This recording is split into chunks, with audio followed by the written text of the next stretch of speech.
CUET 2024 के लिए most important चीजें जो एग्जाम हॉल में हर एक स्टूडेंट को अपने दिमाग में बनाए रखनी है, तभी आप निर्धारित समय के अंदर अपना पूरा पेपर कंप्लीट कर पाएंगे और सारे के सारे क्वेश्चन सही करके आएंगे। नो डाउट बच्चों, आशीर्वाद बहुत जरूरी होता है और शायद इसी वजह से आपके पेरेंट्स, आपके टीचर्स आपको हमेशा आशीर्वाद देते हैं कि जाओ सबका एग्जाम बढ़िया होगा।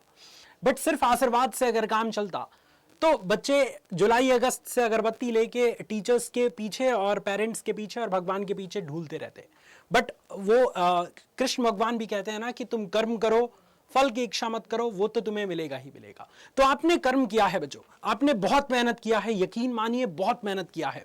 और अगर आपने मेहनत किया है ना, तो उस मेहनत का परिणाम भी आपको बेस्ट मिलेगा। सबसे इंपॉर्टेंट चीजें जो एग्जाम हॉल में सारे स्टूडेंट्स को याद रखनी है, क्योंकि कर्म तो हमने किया है बच्चों, अब उस कर्म को जाके प्रदर्शित कर देना है एग्जाम हॉल में कि हमने वाकई में मेहनत बेस्ट तरीके से किया है। और प्रदर्शित वही बच्चे अच्छा कर पाएंगे जो कुछ चीजें अपने दिमाग में याद रखे, है ना। तो एग्जाम हॉल में जब जाते हैं ना स्टूडेंट्स, तो एक तो बहुत ही डर रहता है कि यार कैसा होगा पेपर, कैसा नहीं होगा। कंपटीशन एग्जाम में इतने सारे बच्चे बैठेंगे, 20 लाख बच्चे ने फॉर्म भरा है, ये सब चीजें दिमाग में बनी रहती है, जिसकी वजह से बहुत सारे बच्चे नर्वस हो जाते हैं, बहुत सारे बच्चे अपना कॉन्फिडेंस खो देते हैं। और मेरी वो एक लाइन है ना कि जिसने अपना कॉन्फिडेंस खो दिया वो 100% दे ही नहीं सकता। सो इसलिए आप सभी स्टूडेंट्स को कुछ ऐसी चीजें मैं बताने वाला हूं जो एग्जाम हॉल में अपने दिमाग में वो चीजें अपने फिट रखनी है, तभी जाके आप बेस्ट दे पाएंगे। सबसे पहले जब आप एग्जाम हॉल में जाए ना, तो अपना कॉन्फिडेंस हमेशा बनाए रखें, क्योंकि कॉन्फिडेंस एक ऐसी चीज है ना बच्चों कि अगर आपके अंदर है तो आप 100% दे पाएंगे। अगर कॉन्फिडेंट नहीं रहे तो चाहे कितना भी कुछ क्यों ना आता हो आपका एग्जाम बेस्ट नहीं हो सकता। इसलिए एग्जाम हॉल में जाएं तो बस एक चीज याद रख के जाएं कि वो एक एक घंटा, वो एक एक मिनट जो आपने दिया है, वो एक एक मिनट का हिसाब आपको इसे एग्जाम हॉल में आपको निकालना है। तो इसलिए सारे बच्चे कॉन्फिडेंट होके जाएंगे, तभी एग्जाम हॉल में अपना बेस्ट दे पाएंगे। दूसरी चीज बच्चों के एग्जाम हॉल में टाइम वेस्ट बिल्कुल नहीं करना। बहुत सारे बच्चे पता है क्या करते हैं, किसी भी क्वेश्चन में अगर फंसे तो जबरदस्ती करने लगते हैं कि नहीं, इस क्वेश्चन का तो आंसर निकाल के ही मैं मानूंगा।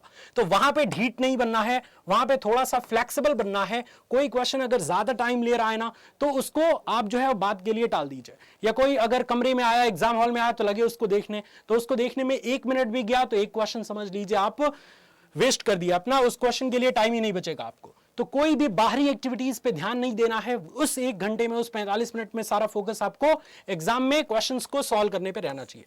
और तीसरा क्वेश्चन कि क्वेश्चंस में अगर कोई कंफ्यूजन है, क्योंकि बहुत सारे ऐसे सब्जेक्ट्स होते हैं जिसमें बच्चे फंसते हैं, कुछ न्यूमेरिकल क्वेश्चन आ गए, कुछ स्टेटमेंट बेस्ड क्वेश्चन आ गए, लगे सोचने उस पर और ध्यान भटकाने लगे, तो वो कंफ्यूजन जो है ना, वो कंफ्यूजन आपका सारा समय खाएगा। और इसीलिए पेपर में बहुत सारे क्वेश्चन ऐसे दिए जाते हैं कि उसके पीछे बच्चे फंसे और अपना टाइम वेस्ट करें, जिसकी वजह से बहुत सारे बच्चों से वो पीछे हट जाएं।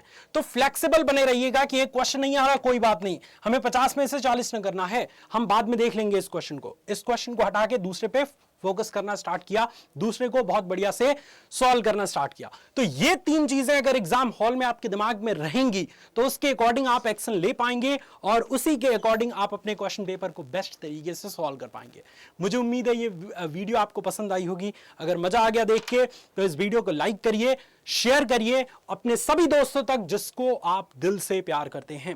मेरी बेस्ट विशेस आप सभी के साथ हो। ईश्वर करे कि आपका एग्जाम सबसे जबरदस्त हो, कॉन्फिडेंट हो कि हमारे सारे स्टूडेंट एग्जाम में जाएं और अपने एग्जाम्स को फोड़ के रख दें। Thank you so much students for watching this video. जय हिंद।